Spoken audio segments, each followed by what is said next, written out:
What is going on, everybody, and welcome back to the Saturday edition of the Stochastic NHL Strategy Show. I'm your host, Josh Harris. We had a day off yesterday.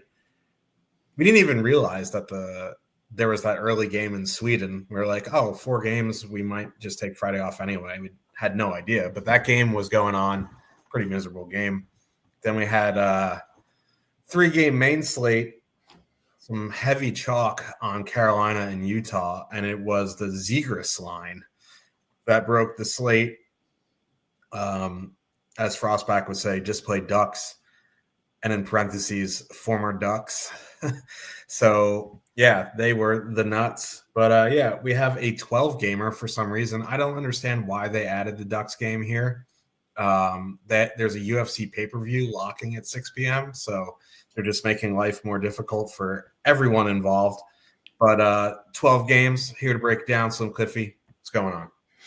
Yeah, not a whole lot. I mean, in a sense, I'm glad that we do have that earliest game because does put the Anaheim Ducks on the slate. I always enjoy slates when we have the Ducks. On the other hand, I have no idea why they would do that. It's not like there's only like 4 games tonight and they need to include it to make it a modest slate or anything like that. Like there are 11 other games. And with the earlier lock, it just seems like less of a chance for people to enter the contests. But I'm not the brain trust of DraftKings. Onward we go. 12 games here tonight. There's a lot of news. And there's going to be a lot of feel like there's going to be a lot of warm-up news too. So, we always say check the Discord before lock. Check the Discord as the games are about to start because there's probably going to be some pretty big updates for a number of teams here tonight. Yeah. Jack Hughes bringing new meaning to the term injury prone last night. He's going to be out a few months, but we do have 12 games here tonight. We probably should start getting through them. I see Frostback in the chat getting ready for Super Bowl 17. So let's start it off with the Super Bowl. Anaheim Ducks with a 3.1 total heading into Minnesota. The Wild have a 3.4 total. Ducks going Carlson, Terry, Kreider, Gauthier, McTavish, Seneca, Vetrano, Strome, Johnson, Granlund, Killorn, Nesterenko. Minnesota, Rossi's on IR. They moved Hartman up with Zuccarello and Kaprizov, and then Boldy, Eriksson, Johansson. They did say that Matt Zuccarello is sick. Vladimir Tarasenko is dealing with something, so they're game time decisions. In the last Ducks game, first of all, they didn't look great, by the way, but that is neither here nor there. I was concerned that, Granlund and Strome being back would cut into Carlson's minutes. They did not. Carlson and Terry played like 22 minutes a pop. Kreider played like 17. It was Mason McTavish who caught the brunt end of the stick there. He only played 10. He had an awful game, though. He took a bunch of stupid penalties. But, yeah, basically Leo and Terry just did not leave the ice, which is nice to see. That being said, this isn't it's not the worst 5-on-5 matchup on the board by any stretch. It's not the best, though, because now they moved Marcus Johansson up with Eriksson and Boldy, and historically that line has been pretty good defensively. It's still fine just from the sense that Carlson, Terry, Kreider are fully correlated, and Minnesota's penalty kill is just atrociously bad.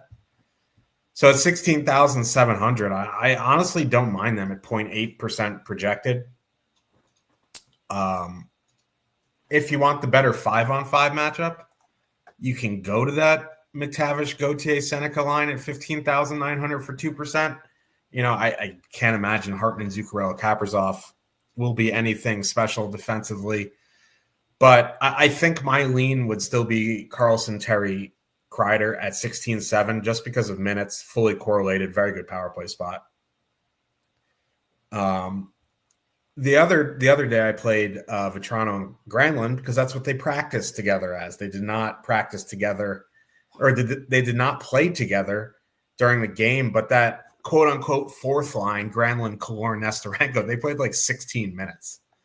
So they're 9,200. So if you need a cheap 2-man, I think like Granlund Killorn or something like that is fine if you're power play stacking something expensive, but it would be the Carlson line for me. On the Minnesota side, we kind of got to see if Zook is playing. Luckily, this is the first game to lock. Both their lines are over 18K. I'm not super thrilled about running out to play Hartman, Zuccarello, Kaprizov. So again, like with the Wild, it's going to be a broken record until they can find some 5-on-5 lines that actually work. It'd be some sort of power play stack. That's Eriksson, Boldy, Kaprizov, and then you're looking at probably the most expensive 3-man stack on the board here tonight. And, it's not super exciting. The Ducks are not great defensively. Their penalty kill is improving from last year, but it's still not elite by any stretches. So I think a Minnesota power play stack's fine, but do you really want to commit over 20,000 to a 3-man stack when you have, there's some big totals later, not getting a tremendous amount of ownership? You have the only 2 lines above 20K are Detroit 1 and Winnipeg 1. So I guess from that sense, like you could do it and it would be fine, but I'm not super high on Minnesota. I think I prefer the Ducks side, and it would be that Carlson line. Yeah, I don't understand why Anaheim's ownership is so low. I mean, I do in a sense, like this is a 12-game slate. So outside of like the cheap smash spots, ownership is going to be fairly spread out. But, again, do have to kind of keep saying it. Anaheim is one of the highest scoring teams in the league. They're currently second. Only Colorado scores more per minute. Maybe they're due for a little bit of regression, but, their expected goals is still 6th in the NHL. And we talk about how 5-on-5, Minnesota is usually pretty good defensively. I mean, they are really good defensively year after year. They're not this year. Like at all. They do not have a single regular defenseman with an expected goals against at 5-on-5 under 2.5, which is league average. Not a single. This is a team that is top 5 defensively year after year after year. This year, not a single defenseman is league average or better.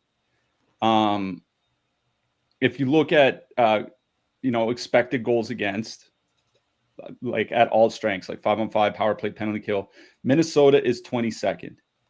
If you look at goals against, Minnesota is again 22nd. Imagine this wasn't the Minnesota Wild. Imagine this was the Columbus Blue Jackets or the San Jose Sharks. How much interest would you have in Anaheim? That's about the quality of defense that Minnesota has played so far this year. I really like the Ducks here. I don't know what to say. Like, there has been a bit of a slowdown after a really hot start, but I was looking at the last 8 games since Chris Kreider returned. That top line's at 73 shot attempts and 3.9 expected goals per 60. The second line's at 87 shot attempts and 4.6 expected goals per 60. Like, God, that's just, I don't know what. So, like, yes, that Eriksson, Johansson, Boldy line has typically been excellent defensively. They haven't played much together this year at all. Those were all back in the seasons when the team was really good defensively and the defense wasn't struggling. The defense is struggling now. I kind of agree with you. I like Carlson, Terry, Kreider because it's sub 1%. They've been great at 5-on-5 all year, as long as Kreider's been in the lineup. And they're perfectly correlated on the power play. And you mentioned Minnesota's penalty kill. It is absolutely one of the worst in the NHL by expected goals against their bottom 10, by goals against their bottom 5. Now, they don't take a ton of penalties. Anaheim might only get 2 or 3 power plays here tonight. They can easily go 1 for 2 or 1 for 3. And at 16,700, 1 power play goal, 1 even strength goal, that's basically all you need. So I really do like Anaheim 1. If you want to drop down to Anaheim 2, make sure you get Cutter Gauthier in there. I have no problem with that. But I really do like Anaheim here. On the Minnesota side, I mean, I don't mind Hartman on the top line. Hartman and Kaprizov have had success in the past. 68 shot attempts, 2.9 expected goals per 60 over the last couple of years. Not a huge sample because Hartman played mostly in the bottom 6 last year, but they played really, really well. Anaheim does trade a lot of chances back and forth. Their own penalty kill isn't very good. We know how good the Minnesota power play is. just got to watch out for warmups. I'd be tempted to turn it more into a power play stack. So like maybe add Boldy to the lineup or something like that. We'll get to the defenseman. Certainly add Boom, but 18,800 for Kaprizov, Zuccarello, Hartman against the middle six of Anaheim sounds pretty good to me. But you can save over $2,000, play Anaheim one, which is perfectly correlated as well with a fraction of the ownership. So I really like Anaheim one. It's both top lines in this game for me. Yep. I see Tom in chat asking some stuff. There is videos on the Stochastic page. If you search how to play NHL DFS, I think there's a few videos. Jake and Alex Baker have one. Me and Cliffy and I have one or two. I don't even know, but they're on the Stochastic channel, so just check that out. New York Rangers with a 3 total heading into Columbus. Our Blue Jackets have a 3 total. Columbus going Marchenko, Fantilli, Voronkov, Monahan, Johnson, Luca, Del Bell, Bulas, then Coyle, Sillinger, Olivier. Rangers going Zibanejad, Miller, Perreault, Artemi Panarin, Trocheck, Lafreniere, Cooley, Laba, Sheary.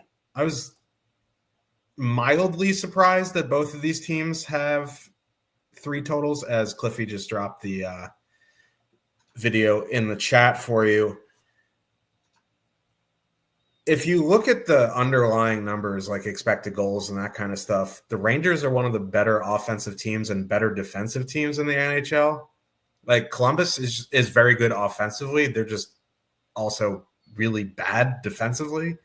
So I was kind of shocked that this was a pick 'em, but and I'm also a little surprised that the most ownership is coming in on Fantilli, Voronkov, Marchenko. The Rangers are on a front end of a back-to-back, but they said Igor Shesterkin's starting tonight, and they're saving Juanito Quick for tomorrow. So, not only is this not the best 5-on-5 matchup, you have to face Igor instead of Quick. I mean, Quick's been great, but I'd rather face Quick than Igor. 8% on that Marchenko, Fantilli, Voronkov line is a little high for me at 16,700. That Ducks top line is right at the same price for a tenth of the ownership. You don't have to face the Rangers defensively, which is a sentence I never thought I'd be saying at this point. Even if they miss the Fox-Gavrikov pairing, the Borgen-Soucy pairing has been really good defensively for some reason. So, I guess they're fine in 20 max, 150 max, but in single entry at that price, I'm going to look elsewhere. I don't think I particularly love the Monahan-Johnson line. I think if I was going to dip down, it would be to Coyle, Sillinger, Olivier at 9K, and I'd save that for power play stacking. You do 2-man of Coyle, Olivier or something like that. I'm not running out to play them, but they're a playable third line. On the Rangers side, this is a good 5-on-5 matchup and a very good power play matchup. So I think there's a couple ways you can go about it. Panarin, Trocheck, Lafreniere have been good for seasons. They're still only 17,400. Lafreniere has come alive. So listen, until Panarin grows his hair back, I'm going to play him. I'm in on that second line, Trocheck, Lafreniere, Panarin. That would be my favorite 5-on-5 line. But I think, power play stacking here, despite the Rangers' power play struggles, is completely fine here because they've been good since Will Cooley has joined the power play. So you could do Panarin, Zibanejad, Miller or something like that. Miller, Zibanejad, Cooley. I don't really like stacking across 3 lines. The 2 guys I want to get in there are Panarin and Cooley. And then by default, you kind of have to get a third guy in there. So, I'm fine with Rangers too. Fine with the power play stack. If you need a cheap 2-man, Laba, Cooley, always in play for me. So I think I like the Rangers side better, and it would be the Panarin line. Yeah, to your point about the Rangers defensively, 8th by expected goals against per 60 this season. They're basically in the Vegas, Los Angeles range. By goals against, the only team giving up fewer is Colorado. So this is a brutal matchup for Columbus. 16,700. They're the same price as the Carlson Terry Kreider line we just talked about, and I'd way rather play the Ducks. So I don't have any interest in Columbus here. On the Rangers, it would be that second line, Panarin, Trocheck, Lafreniere. If I were to play an even strength line, 17,400, 2.8% top two stack. As you said, though, you might want to get some power play guys in the lineup because the Rangers power play has been better with Will Cooley. Their expected goals is over 12. They've actually been scoring, so they're actually finishing. The Blue Jackets power play bottom 10 by goals against, bottom 5 by expected goals against, bottom 10 by shot attempts against. It's a pretty good power play matchup. The problem for me is that the Jackets don't take a ton of penalties, right? And Rangers don't draw a bunch either. Yeah, the Blue Jackets are tied for the fourth least penalized team in the league. The Rangers draw the fourth fewest power plays. So Rangers might only get a couple power plays here tonight. That's why I'm kind of fine just playing Rangers too. Hasn't been a big sample yet this season, but 40 minutes together, 56 shot attempts, 3.6 expected goals. It's about what we expect from them. I do wish there was more correlation with the power play. If you want to take out Laugh and put in Cooley, I honestly think that's fine. But it is Rangers too. I like best in this game. Like this is a Rangers game. I have no real interest in Columbus. See, it's not a homer take that I had more interest in the Rangers. Edmonton Oilers, the 3.2 total heading into Carolina. The Hurricanes have a 3.3. This game's a gong show because one, Hyman's back for Edmonton. Two, Carolina played last night with Kochetkov in net. He got lit up. Jarvis took a stick to the eye. They said he's fine, but there was no definitive update whether he plays or not. Kotkaniemi got hurt. But as it is, Edmonton's going McDavid, Hyman, Savoie, Draisaitl, Roslovic, Podkolzin. I don't know. If Jarvis plays, maybe they go back to the lineup that they had. I think it was Hall who moved up, right? They used a couple different guys, but then, Taylor Hall played basically the entire third period on the top line. Yeah, so I wonder if they move, if Jarvis is out, they could either just replace him with Hall, or maybe they move Hall back with Stankoven and Blake and move Ehlers up, but we just don't know. It's a 7 p.m. lock. The only game lock before that is the Ducks, so it's not a huge deal. What is a huge deal is Zach Hyman returning and Carolina not being great defensively. It's probably going to be Bussy in net, I would imagine, because Freddie got hurt. Listen, yes, Carolina still has a good penalty kill, and Edmonton has a good power play. I don't think you understand how important Zach Hyman is to an already very dangerous power play. He is a disgustingly good net front. He just, I don't know. Also, the Stahl line hasn't been taking shutdown matchups at home as much.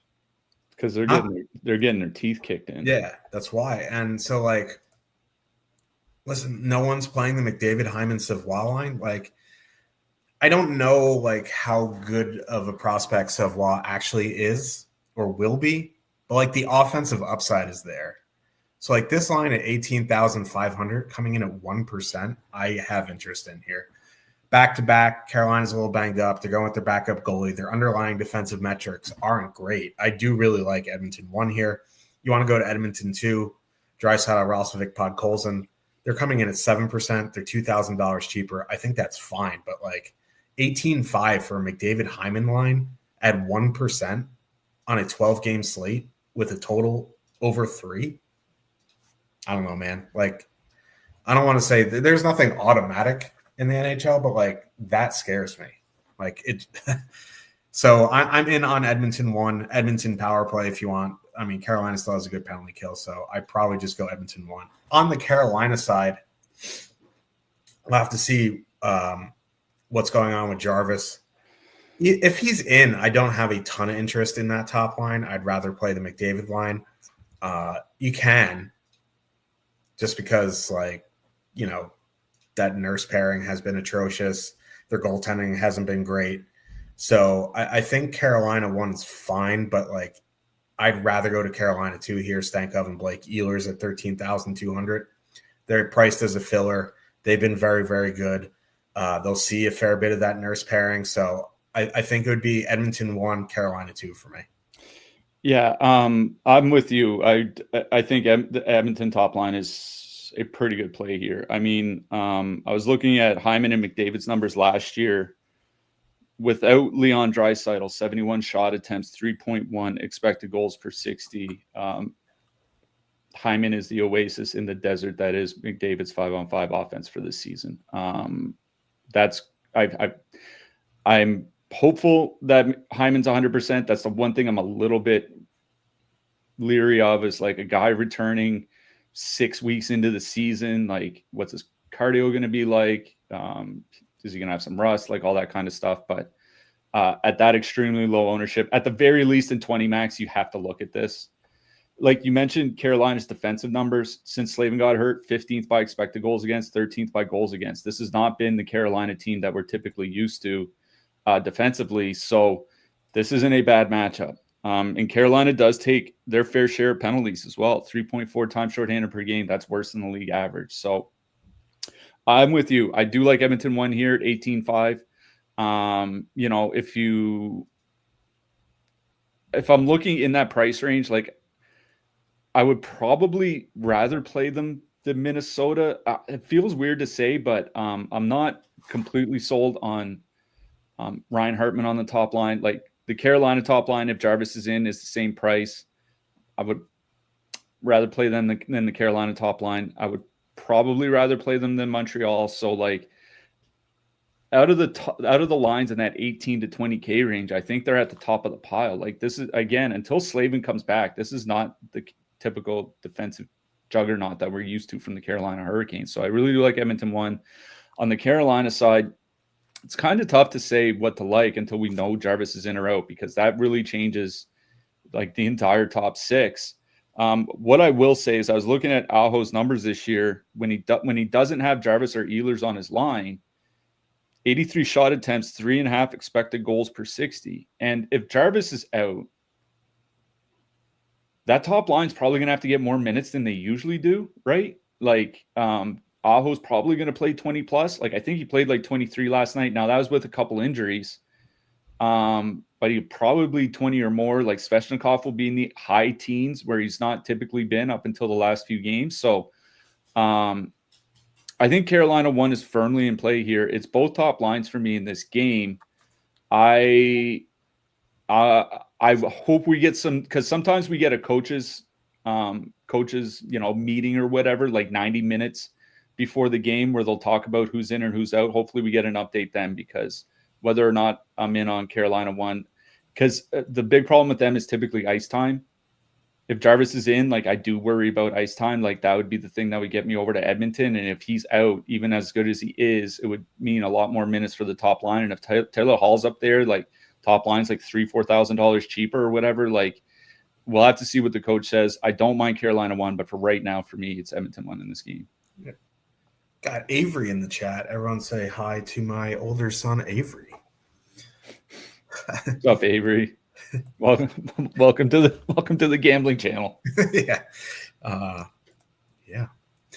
Toronto Maple Leafs with a 3.3 total heading into Chicago. The Blackhawks have a 3.1 total. So this is a game with a lot of news, right? Because Nyes didn't practice yesterday. They didn't have a morning skate today. And they said yesterday was maintenance. So, like, he could play.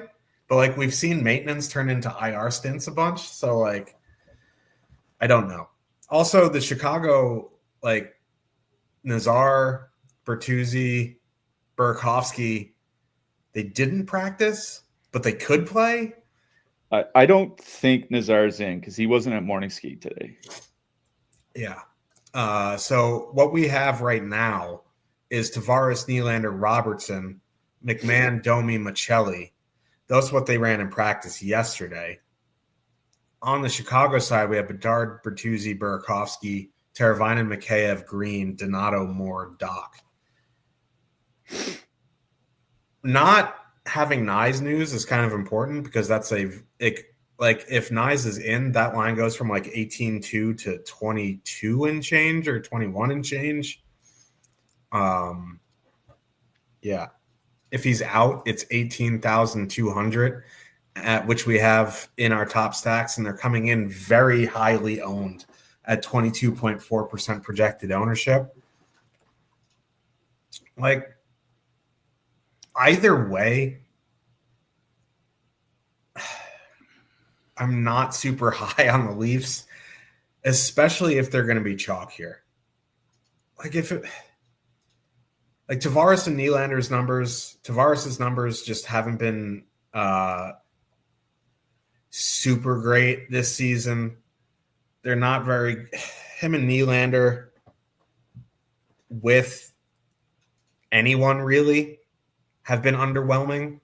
With Nyes, they've been underwhelming. With Robertson, they've been underwhelming. With McMahon, they've been underwhelming. So if they're going to come in at chalk at 18,200, I'll just go play McDavid. You know what I mean? Like, that's just what I would do. If Nyes is in, that for sure will bring down the ownership because their price goes way up. And maybe in that sense, like, we won't have that news until warm-up. So in that sense, like, maybe you could get a low-owned Nyes there. It doesn't change the fact that I'm not super high on the Leafs, but you can get them lower ownership if Nyes is in. Just have swaps ready. Honestly, like, the Chicago side's more interesting to me. Bedard, Bertuzzi, Burakovsky is $300 cheaper than the Leafs top iteration right now with Robertson. They're coming in at like a seventh of the ownership, and they've been good. Like, it's a small sample. It's definitely been a small sample, but like, usually you see Bedard lines underwater. This Bedard line is not underwater. They've been generating a bunch. They've been scoring a bunch. The Leafs aren't very good defensively. Their goaltenders have been an issue. So I'm much more in on Bedard, Bertuzzi, Burakovsky than I am on the Leafs here. They're coming in at 3.7% projected at 17,900. So it would be, as crazy it would be a Chicago game for me. They have a 3.1 total. That's a combination of them actually being fine offensively and the Leafs sucking defensively. I think Toronto one's fine. I think I'd be more interested in them if Nyes does play, just because the price goes way up, so the ownership will come way down. I mean, this is an easy one for me. Do I want to play a Toronto top line or the Chicago top line, where the Toronto top line's coming at 6x the ownership on a 12-game slate? That's an easy pass. Like, you know, maybe the Leafs turn around their season eventually, but as of right now, their expected goals against is tied with the Columbus Blue Jackets, and they are dead last by goals against per minute. This is one of the worst defensive teams in the NHL. You want to give me that, you know, that Chicago top line, Bedard, Bertuzzi, Burakovsky, perfectly correlated at home. It's an easy play for me to go to the Blackhawks instead of the Leafs. Like, I have no interest in Toronto here at those ownership levels. For me, it is Chicago one. If you do look at Bedard and Burakovsky this year, just the two of them on the ice with whomever's on the other wing, 60 shot attempts, 3.1 expected goals per 60. Like I said, they're perfectly correlated under 18K. This seems like a Chicago one game to me. I do worry a little bit that the Blackhawks might not get a ton of power play times. They're below league average in power play opportunities per game. The Leafs don't take a ton of penalties. They're around league average, maybe a little bit better. But this is a really, as good as a matchup as it is for Toronto, it's as good of a matchup for Chicago. And Spencer Knight, I do think there's going to be a regression that's coming for Spencer Knight, and it kind of started already. But he's also been probably the best goalie in the NHL so far this season. And let's not forget, he was really good with Chicago towards the end of last year. It's just the team sucked. Now they're actually, NHL caliber. I really do like Chicago one here. They are one of those lines in that 18K-ish range that I would want to play here tonight. So for me, this game is about the Chicago top line, and it's in Toronto at 20%. God, that's an easy pass on a 12-game slate. Yeah. I can't believe we both like the Blackhawks here. Avery's out of here. See you later, Avery. Yeah. The hell. The Leafs could use Bertuzzi back, but anyway. Buffalo Sabres with a 2.9 total. Heading into Detroit, the Red Wings have a 3.5 total, the highest total on the board. Detroit. Red Wings. The Dogs are in on the Detroit Red Wings. They're still loading up their top line here with Larkin, DeBrincat, Raymond, Kane, Finney, Comfer, Casper, Danielson, Appleton. Nate Danielson was power play 1 the other game. I think that is still the case. Rasmus Dahlin back for Buffalo. That's good to see. They're going Thompson, Tuck, McLeod, Quinn, Rosen, Ostland, Doan, Kozak, Greenway. On the Buffalo side, it would be honestly, you could have just said any 3 pairs of names, and I would have just nodded along. Valid. Very valid there. I don't know why I just kept doing that. I should stop doing that.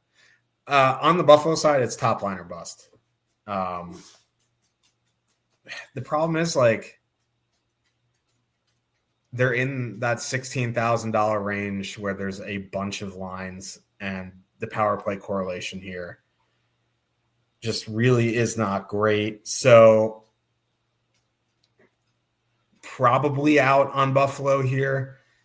Thompson one-off, a Josh Doan one-off, something like that is fine. I'm more in on the Detroit side, but there's issues there too.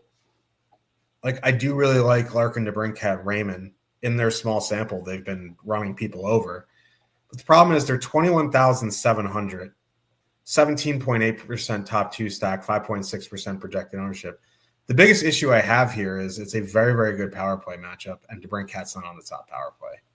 Like, can he still get there in 5-on-5? I will say they moved him back up for the last power play in the last game. So something to pay attention to.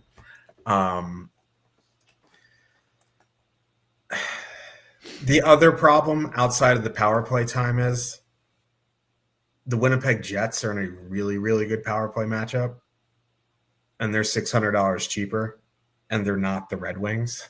Just like, do I really want to click in $21,700 Red Wings? Like, that's the same price Colorado 1 was the other night. It's kind of a mental block, but I still think they're a very good play here.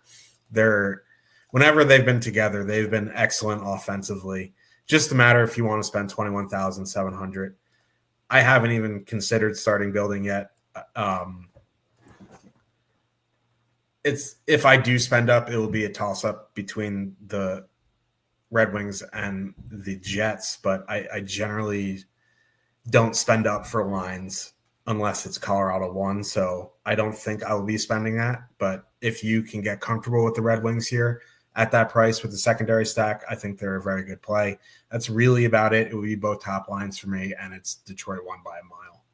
Yeah, I have no interest in the Sabres here until they start getting healthy and getting some players back. Like, Thompson and Tuck have been terrible together this year, 44 shot attempts per 60 minutes. That's honestly like Chicago 4th line last year type of numbers. They're not getting a ton of ice time. It's just an easy pass on Buffalo for me. On the Detroit side, like, after Toronto, this line has the biggest top 2 stack on the night, and it's by a fair bit. They're at 17.8%. No other team is above 12%. They've been really good in a small sample this year. That extends to last year. Like, over the last 2 years, 69 shot attempts, 2.9 expected goals per 60. And like I said, DeBrincat was moved back to the top power play unit in the last game. Whether he stays there or not, that's a different story. But, DeBrincat, one of the highest shot rates in the league, one of the, I think like top 15 by expected goals rate amongst all forwards in the league. We know how good Larkin and Raymond have been with just about anybody this year. I really do like Detroit here. I think this is a really good matchup. Like, the Buffalo Sabres are not a good defensive team. I mean, that should probably go without saying, but they're second last by expected goals against in the league, third last by goals against. There is a reason why Detroit has a massive total here. I'm not sure Rasmus Dahlin coming back, considering the way he was playing before he left, really changes a whole lot, at least defensively. So, like, I really, really do like Detroit one here. It's just typically I don't spend 21 to 22,000 on a 3-man top line stack, especially where they're going to play 18 to 20 minutes on a 12-game slate. So I have no interest in the Detroit depth. I have no interest in Buffalo at all. If I play anything out of this game as Detroit won, it is a great matchup for them. That I'm not disputing that. It's just I typically don't pay up for a line that expensive on a slate this big. Yeah, like the minutes point is a good one. Like 18 to 20 is fine, but like if I'm going to spend 21,700 like I did on Colorado the other night, I want 23 minutes and all of the power play time. Can they get there in 18? Absolutely, but like I'd feel better if they had 5 I mean, minutes. against the Buffalo Sabres, they can get there in 14. Indeed. Pouring out for the homie DJ Mitchell. Boston Bruins with a 2.8 total heading into Montreal. The Canadiens have a 3.3. Montreal going Caulfield, Suzuki, Slavkovsky, Demidov, Doc, Kapanen. I guess they like been mixing up the middle 6 lines a little bit. I mean, Newhook's out, but I don't know. I don't think they've said how long yet. But yeah. Doc is taking Newhook's spot, and they called up somebody from the AHL. So they said 4 months of Newhook. Yeah, Doc Kapanen and Demidov, I think. Yeah, they said Newhook's out for I think 3 or 4 months. Evans, Anderson, Bolduc. Boston going Pasternak, Geeky, Kuznetsov, Arvidsson, Zacha, Steves. On the Boston side, it would be that top line at 17,100. You want to turn into a power play stack. I think that's probably fine. Leave off Kuznetsov. Add in Zacha and Arvidsson. That's really the only interest I have in Boston here. Montreal's penalties have been starting to go up. Their penalty kill has been fine, but give a team more opportunities. Like Boston's power play has been pretty good, so like it would be some sort of Boston power play stack. On the Montreal side, it would be that top line for me. Caulfield, Suzuki, Slavkovsky, 18,400, 9% top 2. 6.5% projected ownership. I do really like them here tonight. The issue that I'm running into in single entry is Edmonton, right? Because I'd rather play Montreal than Minnesota. I'd rather play Montreal than the Leafs. I'd rather play, Montreal than I don't know if I'd actually rather play them than the Chicago top line, as insane as that sounds. But the McDavid line is sitting there $200 cheap or $100 more expensive for way less ownership. I do really like Montreal. It's a good matchup, a 5-on-5, a good power play matchup. So, I think they're fine in single entry. Will I get there? I'm not 100% sure in my lineup, but they're definitely in play for me. Obviously, the more lineups you make, the more likely I'm getting to them. It's a good spot. And as we've seen with Montreal, when one of their centers go down, Suzuki's minutes go up. So, they should be playing a decent amount of minutes here tonight. So it would be Montreal 1 for me. It's my favorite thing in this game, but I don't think you should discount a Boston power play stack. Yeah. The only reason I don't really like the Bruins, don't get me wrong, like this isn't overall, it's not a bad matchup for Boston in general, but I do think it's a bad matchup for the top line, specifically going out against the Suzuki line. Like even as the depth lines and some of the depth defensemen have been falling off a little bit defensively recently. The Montreal top line, I looked at their last 5 games, now that Montreal's been in a little bit of a slide. Just the last 5 games for the Montreal top line, 44 shot attempts against, 1.4 expected goals against per 60. They've still been locked down defensively at 5-on-5. So if I do something from Boston, I do make it the power play stack. I take out Kuznetsov and I put in, if you want to put in Zacha, you want to put in Arvidsson, whatever. Zacha's only 4,100 and he'll get some depth matchups 5-on-5. So I do think that's possible here. So if I do play Boston, I would make it some sort of power play stack, but this is a very bad 5-on-5 matchup for them. And to be honest, that Boston top line's been good defensively since they put Kuznetsov there. So It's not a great matchup at 5-on-5 for Montreal. But like you said, with Newhook out, they're probably going to give that top line some more minutes, which is nice because, even Caulfield and Slavkovsky have only been playing 17 to 18 lately. They're still generating well, like those last 5 games where they've been great defensively. They're still at 3.7 expected goals per 60. Slavkovsky's at 15 shot attempts and 1.2 expected goals per 60, which is, considerably higher than where he was last year. So, all 3 guys are really contributing here. I really do like the Montreal top line. I prefer them to Boston here. I will say it looks like tough 5-on-5 matchups for both sides. By the same token, like Doc Demidov Kapanen kind of looks fine to me. Like I do think like Doc and Kapanen and Demidov, we're starting to have better numbers with Newhook. Newhook and Doc aren't the same types of players, so we'll see how that goes. But Boston's 5-on-5 defensive problems start when the top line is off the ice. Like once you get into those second and third lines, that's when the proverbial shit hits the fan, especially the Bruins defensemen. Like their third pair especially just continues to be terrible. That's why they're basically rotating like 8 defensemen. I mean, they'll keep the same 3 or 4 guys at the top of the lineup, and then everybody else is getting rotated because they're all bad. So two man of like Doc Demidov or something like that, or Demidov Kapanen, I think that's perfectly fine. And it's one of those 2-man stacks you can use if you are power play stacking like Edmonton or Minnesota or something like that. So I think Montreal 1, Montreal 2, some sort of 2-man if you're stacking elsewhere is what I like best. But I certainly don't mind a Boston power play stack considering how many penalties the Habs have been taking over the last few weeks. Los Angeles Kings with a 2.8 total heading into Ottawa.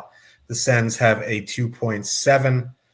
Kings going Kempe, Kopitar, Armia, Fiala, Byfield, Laferriere. Ottawa going Stützle, Batherson, Perron, Pinto, Giroux, Amadio, Cousins, Grieg, Zetterlund. I don't particularly love this game.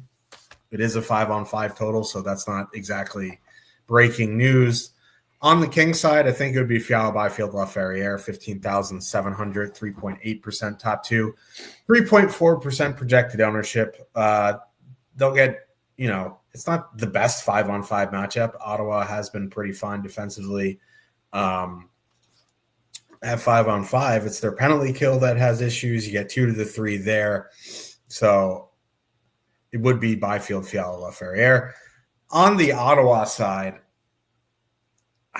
this is, not ideal. The Kings penalty kill is probably how you could beat them, but do you really want to do an Ottawa power play stack? I guess you could.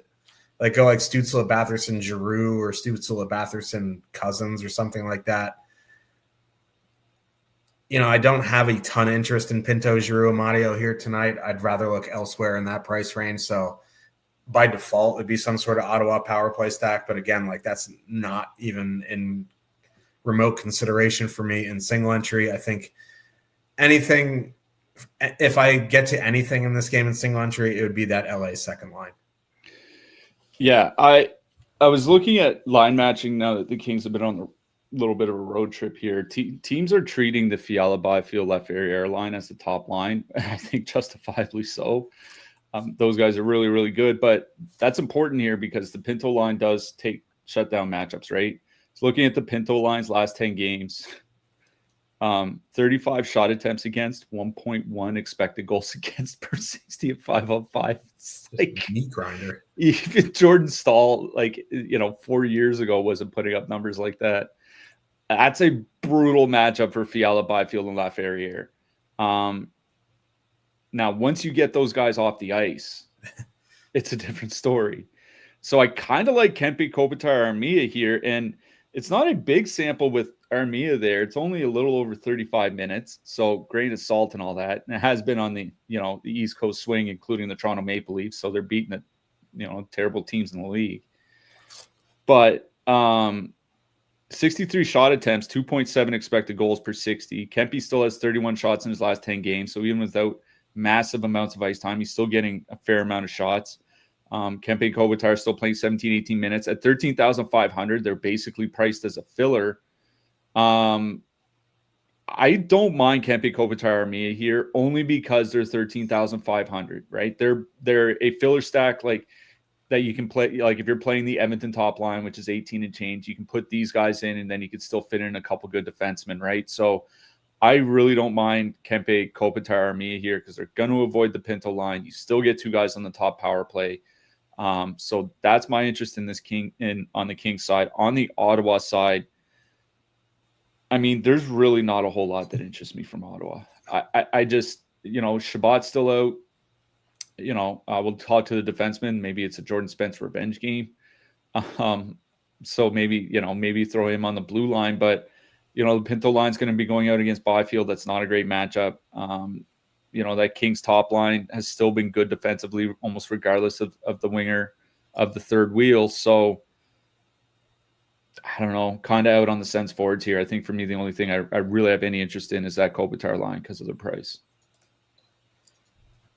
Speaking of stuff we don't know, New Jersey Devils, 2.5 total. Heading into Washington, the Capitals have a 3 total. Jack Hughes got hurt at the team dinner, had surgery on his finger, will be reevaluated in 2 months. That's just crazy. We don't have Devils lines because they practiced yesterday, but Hughes would have been at that practice. They didn't report lines. Then he got hurt at dinner, and they didn't have a morning skate. And Cody Glass could also be out here. So, what we have here is a complete guess. With Hischier, Meyer, Grietzuk, Bratt, Mercer, Palat. What I do know is there's going to be guys out of place, and that bottom 6 is going to struggle. Washington's going Ovechkin, Strome, Beauvillier, Wilson, Protas, Sourdif, Sourdiff. I don't know. It's Sourdif. McMichael, Leonard, LaPerriere. Here's the thing. I mean, it's kind of hard to really say what to do on the Devil side because we just don't know what the hell their lines are going to be.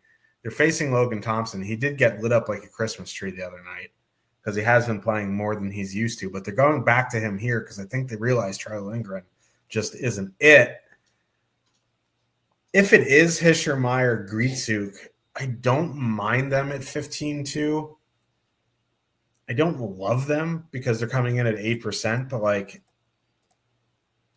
yes, Jack Hughes is super important to this team. He's obviously their best player, but this is still a good line.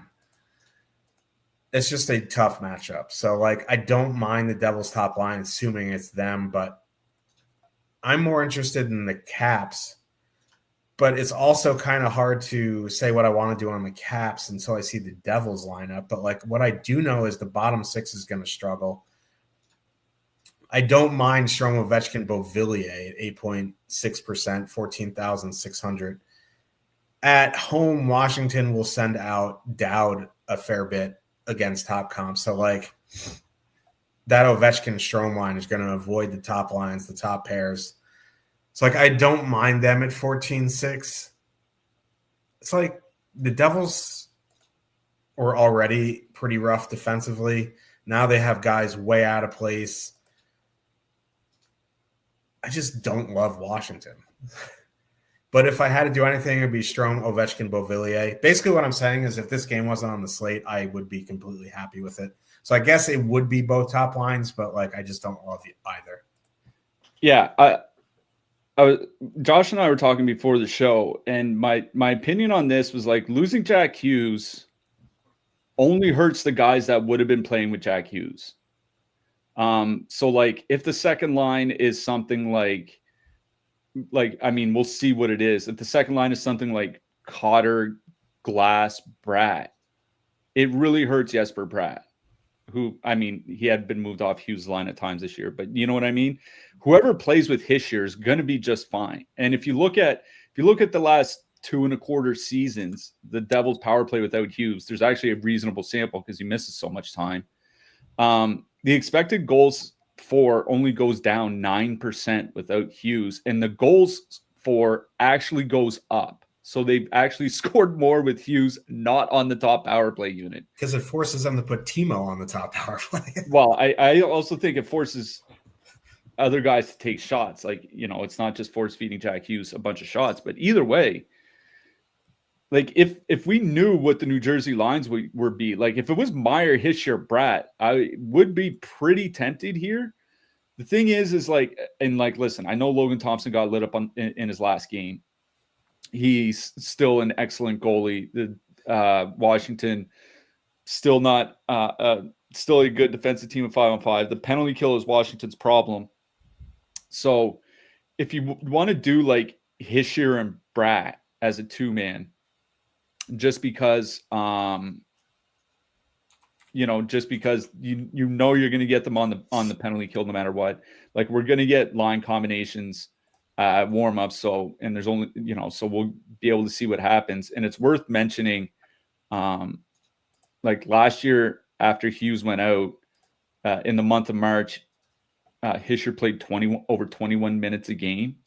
So like, where normally you'd have to split a little bit of ice time, he's still in the upper 20s now, but might play like 21, 22 minutes. So I don't really mind the Devils considering the matchup and considering we don't know what the lines are. I'm probably going to wait until another game. On the Washington side, I'm going to be honest. That third line of McMichael, Leonard, Lapierre, I mentioned it this morning on social media. One of the interesting things about Hendrix Lapierre this year, he's top 10 in the league by, like, when he's on the ice, top 10 by shot attempts for, shots for, expected goals for, and he's 305th by actual goals for. There is a lot of positive regression to come with him on the ice, and Ryan Leonard was on the top power play in the last game. So you got Lapierre, who's due positive regression, Leonard, who has been solid this year in a minimal role and is now getting top power play minutes, and Connor McMichael, who, he's definitely not been the guy he was last year, but we know he's a pretty good player. Those guys are under 3K or under 9K, so under 3K a piece. So you can fit him in with your Minnesota power play and do a 2-man of like McMichael, Leonard Lapierre, something like that. I honestly think that's where my interest is here, because as you mentioned with the Devils, especially if Glass is out, all of a sudden you're looking at a bunch of who in the hell is that guy in the bottom 6? And I think that makes a pretty good matchup for Washington 3. Even if they only played 12, 13 minutes, basically only need 1 goal from them. I kind of like Washington 3 as a cheap filler for your Edmontons and your Minnesotas and all that here tonight. Yeah, and Jonathan Kovacevic and Dougie Hamilton are out. Siegenthaler has been terrible. Luke Hughes has the best PR in the league. So it's just like, there's nothing there. Speaking of nothing there. What? I said, speaking of nothing there. Yeah, speaking of nothing there. Philadelphia Flyers. They had a great game last night. Yeah, it's funny to say that the day after they score 5 goals. And now elite goaltender Danny V in net. Philadelphia Flyers with a 2.4 total. Heading into Dallas, the Stars have a 3.2. Dallas going Rantanen, Johnston, Steele, Robertson, Hintz, Sagan. Flyers going Konechny, Couturier, Michkov, Zegras, Tippett, Dvorak, Forrester, Cates, Brink. I know the Flyers just went apeshit against the Blues, but like the Blues goaltending, it's not even arguable at this point, is the worst in the league. The Stars are a much better team than the Blues, including in net. Like, if you want to chase with Dvorak, Tippett, Zegras at 13.5 and 20 max for under 1%, like, I'm not going to tell you no, because they did it last night, and maybe they could do it again. It's hockey, but like in single entry, I'm probably out on the Flyers here. On the Dallas side, both of the top 2 lines are 17-7. Both of them haven't been great at 5-on-5. It's not a very good 5-on-5 matchup. It's not a very good power play matchup. The problem is, like, the Dallas power play is just like insane. So it would be a Dallas power play stack here. Like Hintz, Robertson, Rantanen, Johnson, Rantanen, Robertson. Like the one guy, like the 2 guys I want a Rantanen and Robertson, and then you can pick your center. Like, go pick your center. So it would be a power play stack.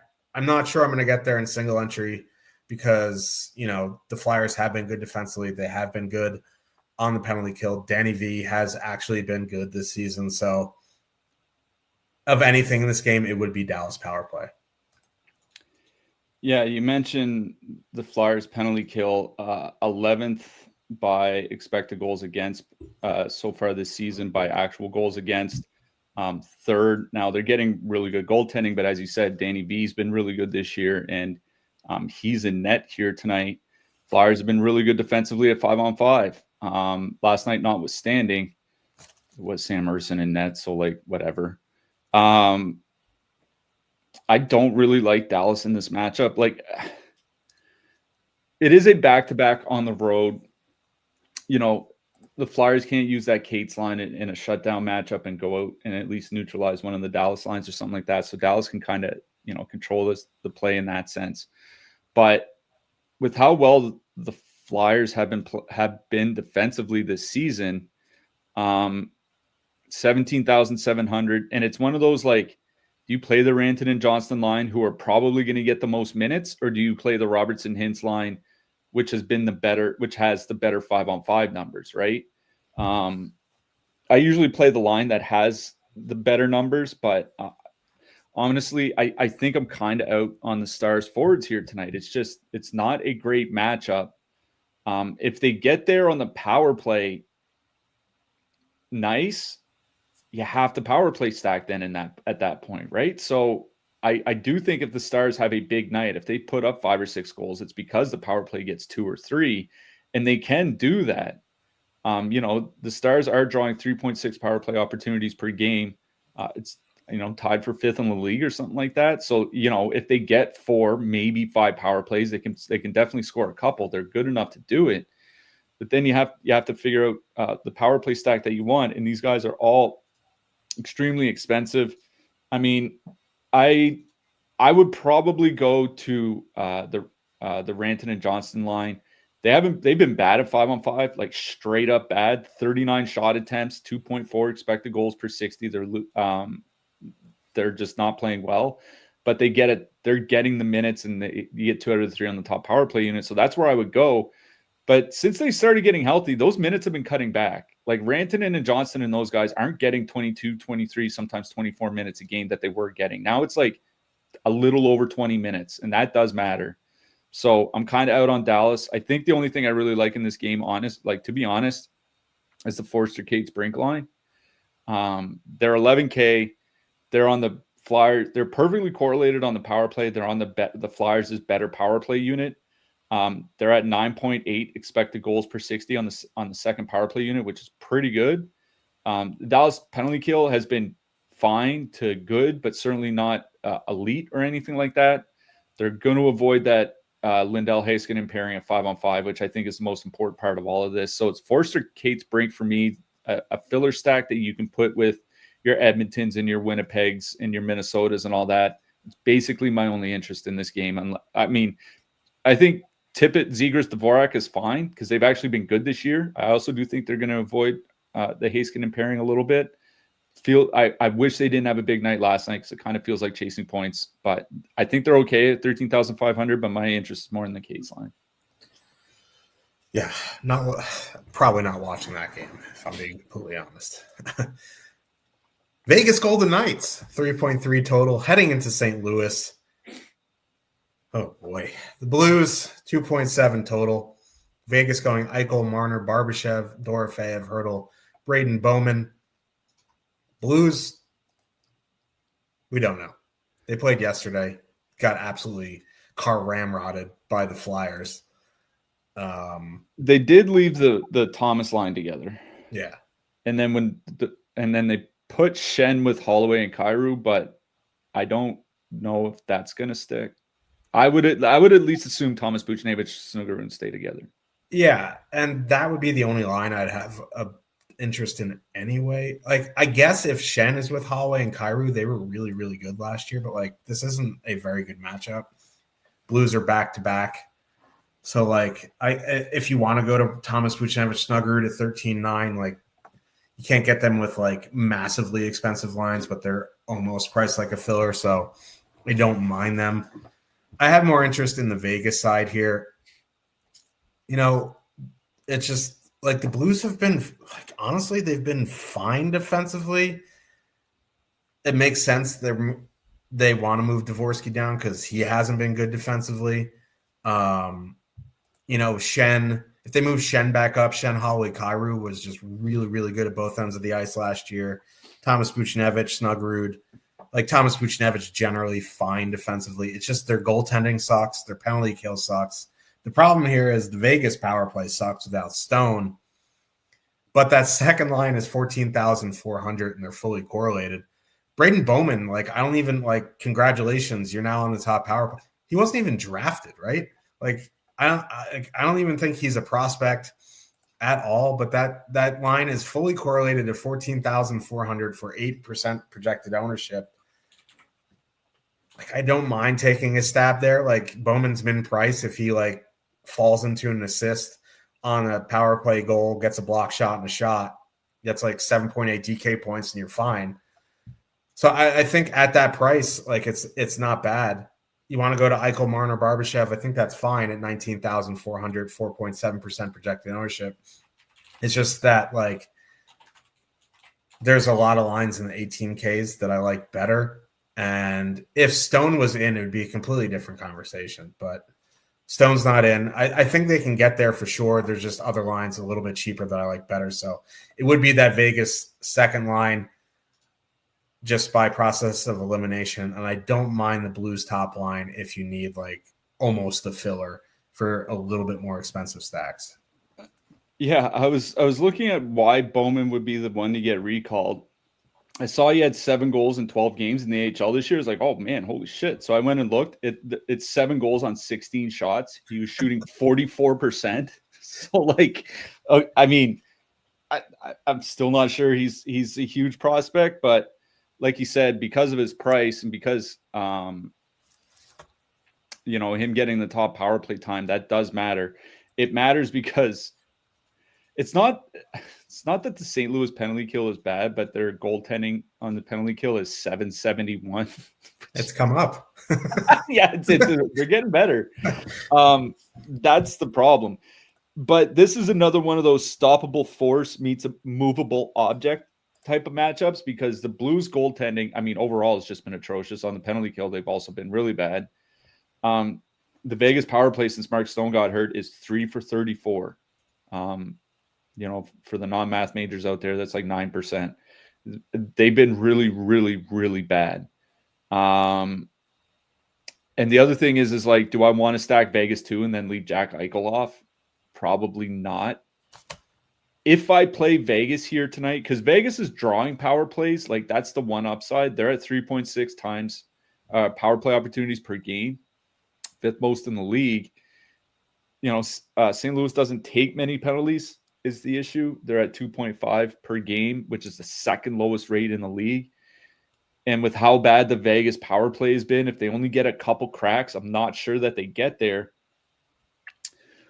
I mean, again, considering how bad the St. Louis goaltending has been, I don't mind a power play stack. I think that's the way I would approach Vegas here because there's no way I'm making a Vegas stack and leaving Jack Eichel and Mitch Marner off of it. So I'd put Eichel, Marner, Dorofeev, Hurdle, Bowman, and then be on my way. Now, it's an expensive stack. Obviously, we've already highlighted a bunch of third lines that are under 10K or around 10K that can be played tonight or two-mans or whatever. So I don't mind a Vegas power play stack here only because the St. Louis goaltending has been so bad. But I can tell you right now, I'm not going to have Vegas in my lineup. Their power plays legitimately been terrible since Mark Stone got hurt. If you look back over several seasons since Jack Eichel got there, their power play's been bad without Mark Stone. He is one of the best wingers in the NHL at all strengths. So out on Vegas.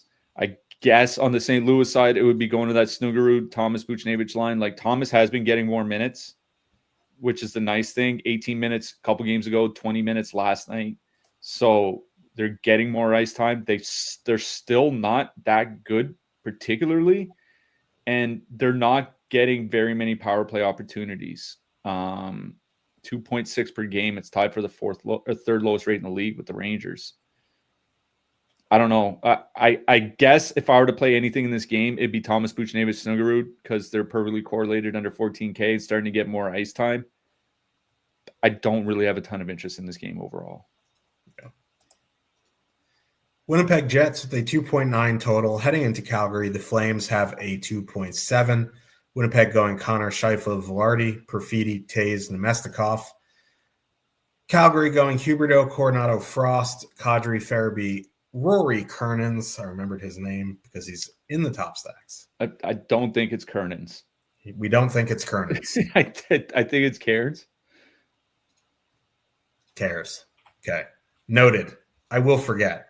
And then Coleman, Backlund, Hanzek. So the other line above 20K besides the Wings is this Winnipeg top line. They're 21,100, 11.8% top two stack, 3.1% projected ownership. It's not a good 5-on-5 matchup, but it's never a good 5-on-5 matchup for them because they're underwater this season at 5-on-5. They are power play and empty net merchants to the nth degree. And this is a pretty good power play matchup. So I don't even know who I prefer between the Wings and the Jets. Probably the Jets, just because you know they're going to get their minutes. They're going to be out there for the empty net. They have a very good power play. This price isn't a sticker shock for them. I do like the Jets top line here. It's just to hammer home the point about how bad they've been on 5-on-5. This season alone, 46% Corsi for, 2.8 expected goals for, 3.3 against. That's not that's pretty bad for them, but over their career, over seasons, it's similar. They just aren't a great 5-on-5 line. They're just a very good power play. So it would be Winnipeg 1. It's a good power play matchup, so I'm in on them. On the Calgary side, Winnipeg's getting healthy. Calgary's they've been creating a boatload. They just haven't scored. But I don't think this is the matchup to do it. Getting a healthy Winnipeg team and Connor Hellebuyck seems like a pretty miserable combo. I guess if anything, it'd be Huberdeau, Coronado, Frost since they're fully correlated. I guess you could go to Backlund, Coleman because they will be going up against Scheifele, Velarde, Connor, and they have not been good at 5-on-5.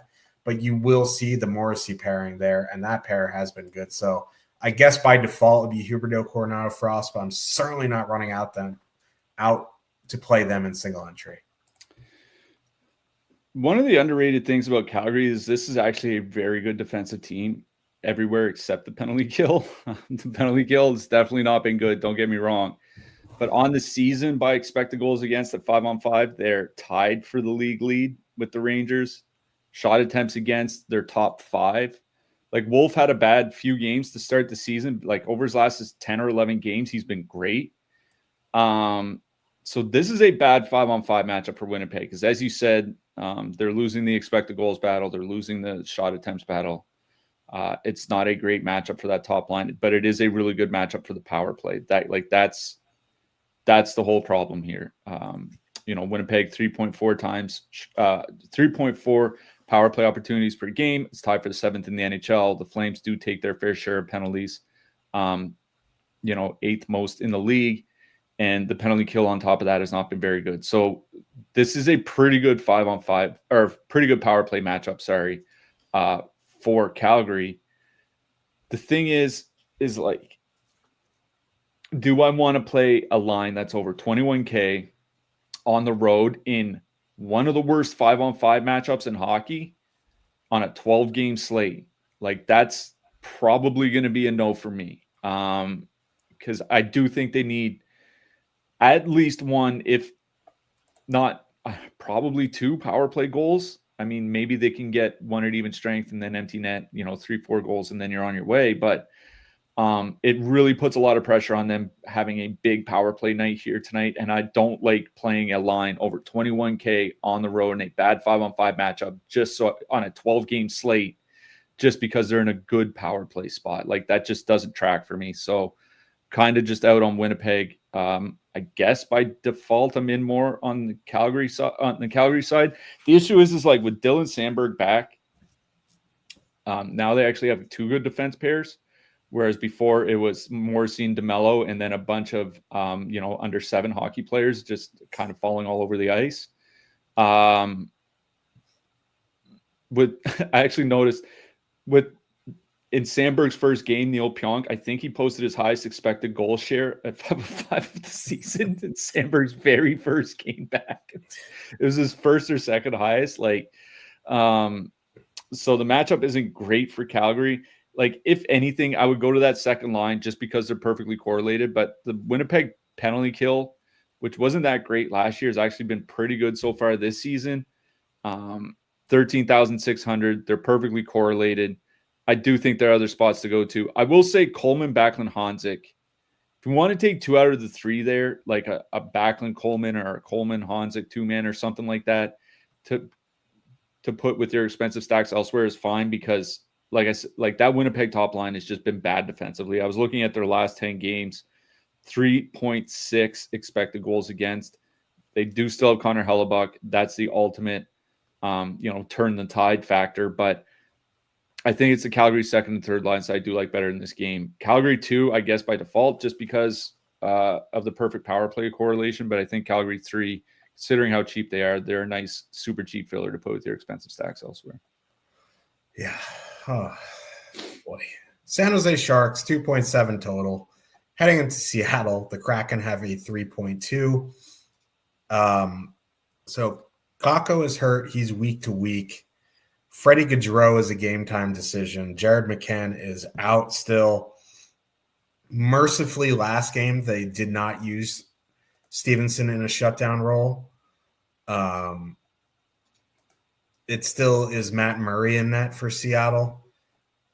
It's Eberle, Beniers, Marchment, Schwartz, Stevenson. No, because Kakko's out. So we honestly don't even have lines. I would imagine Tolvanen goes on that line, because he's played there quite a bit this year. Yeah, so Tolvanen takes Kakko's spot. And then Wright with Catton and probably Winterton. Sharks, Celebrini, Smith, Kurashev, how he gets back to that top line. As Jake said in our Discord, the dude has 9 lives. Second line is Wenberg, Eklund, Graf. Foley down on the third line with Gaudette and Delandria. I just don't have any interest in the Sharks here without Toffoli on the top line. Sure, Celebrini and Smith are good players, but with Toffoli there, they weren't creating anything. They were scoring, but they weren't creating anything. Philip Kurashev surely does not help that situation. So I am out on San Jose. I guess you could one-off Celebrini or something like that because it's Matt Murray in net, but they're still running Klingberg out on the power play. There is definitive data why that's an idiotic idea. So pretty much out on the Sharks. I don't really want to play chalk Seattle either. I don't mind Beniers, Eberle, Marchment at 13,300. The problem is there's just an extreme amount of ownership on them, 18.2% projected. It's if you want to play them, fine. Just know what you're getting yourself into. It's the Seattle Kraken against the San Jose Sharks. For me, I'd probably leave that for other players. I just can never get around to playing chalk Kraken. I don't even care if it's against the empty net. So, when this game starts, I'm probably going to go to bed. Yeah, I did. When Winnipeg was in town, they did use the Stevenson line in the shutdown matchup. Yeah, someone in our chat was like, "They're not using them." No, they use them. I mean, the Beniers line did get a few shifts against them, but it was mostly Stevenson and Schwartz. Oh boy. So in that sense, it would give me some interest in the San Jose top line. I really wish it wasn't Kurashev there. Anyways, whether it's been Kurashev or Toffoli, you're right, they haven't been generating a lot. They've been relying on shooting 15 or 16% of 5-on-5, which that's nowhere as close to sustainable as a line. even as individual players, like the absolute very top of the NHL by on-ice shooting percentage this season will finish around 15%. As a line, it just won't happen. 48 shot attempts per 60, even with Toffoli there over their last 10 games. Khrushchev is not going to juice that number. 15,800 against the Stevenson line, I guess it's fine. But, playing chalk San Jose Sharks on the road on a 12-game slate feels like one of those decisions that I would immediately regret come 11:30 or midnight. So I think for me, it'd be like a one-off Eklund, one-off Toffoli, like those types of things. Like you said, one-off Celebrini rather than full stacking. On the Seattle side, it's like the things that I would rather do than play an 18% Seattle Kraken line on a 12-game slate. Like I was thinking, like I'd rather be drugged behind a horse for 100 miles. 100 miles? 100 miles. I would probably rather try to swim the English Channel with weights on my legs. I would probably rather, go one-on-one for 5 minutes against 30-year-old Mike Tyson. Like the number of things that I would prefer to do over playing an 18% Seattle line is extremely long and at a certain point extremely depraved, which I think you have to be to play the Seattle Kraken here tonight. I'm out on both teams. And it's pretty funny because Askarov has been great and they just confirmed Ned. Doesn't matter. He's been fine too. Yeah, that game sucks. Let's talk about defensemen. Zach Werenski at the top of the board at 7,800. After that, there's no one in the 7Ks. You have Morrissey, Dahlin, Bouchard, Sanderson, Fox in the 6Ks. I don't particularly love this top range here tonight. I think, Morrissey's fine. Dahlin's fine. Bouchard's fine. I think it would be Adam Fox for me. You can call it a homer take or not. It's a very good power play matchup for the Rangers. He's been shooting the puck more, even though he doesn't have a shot on goal in his last 2 games. But I think it would be Fox in the top range. But I'll probably be living in the mid range and cheap. I don't particularly love this range. What are you seeing? Yeah, I really don't like the top of the board here tonight. Werenski does lead the projections by quite a bit. He just doesn't leave the ice. That's why. Yeah, he's 3.5 points higher than the next closest defenseman. So I guess Werenski would be number one. I do like Fox as well. It's a really good matchup. So I think it's the top guys in that Rangers-Columbus game. Other than that, like if you're playing Edmonton and you want to correlate with Bouchard, or you're playing Winnipeg and you want to put in Morrissey, like I think those things are fine. I'm not one-offing any of the expensive defensemen. It's the mid-price range that I'm living in. I think Mo Seider, certainly perfectly fine. If John Carlson's out, like Jacob Chikrin seems like a really good option here tonight. Feels like he'd get more ice time, the lone defenseman on power play 1. Mackenzie Weegar, I keep saying it, like he's been at least by peripherals, he's been the guy more of late than earlier in the season. He has a shot bonus in 2 of his last 3 games. Shane Gostisbehere, what did he play, like 26 minutes or something like that last night? Put up a 30 burger. Yeah. I guess if you're playing Carolina, throwing in Ghost is fine. Vince Dunn under 5K is always interesting to me because he actually does put up solid peripherals. It's not a really good matchup, but he's interesting at least. Under 5K again, Jackson Lacombe. Again, I really do like Anaheim. He's still getting really good minutes.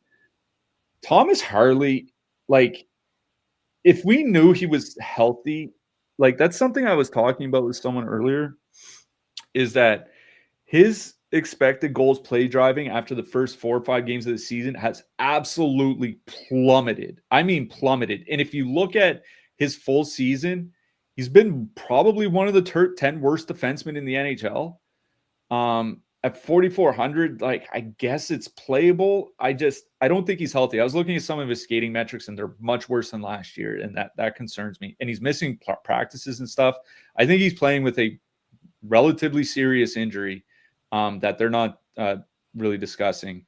Under 4K, I think Zeev makes a lot of sense for Minnesota on the power play one. Pretty good power play matchup. Philip Broberg is the highest projected defenseman on Stochastic tonight for under 4K.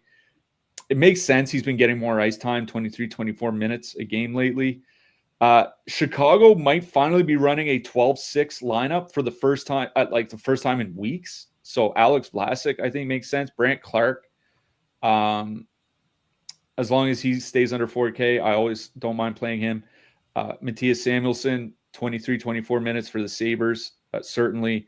Olin Zellweger, he's been playing like 18, 19 minutes for the amount that he shoots. I think that's perfectly fine.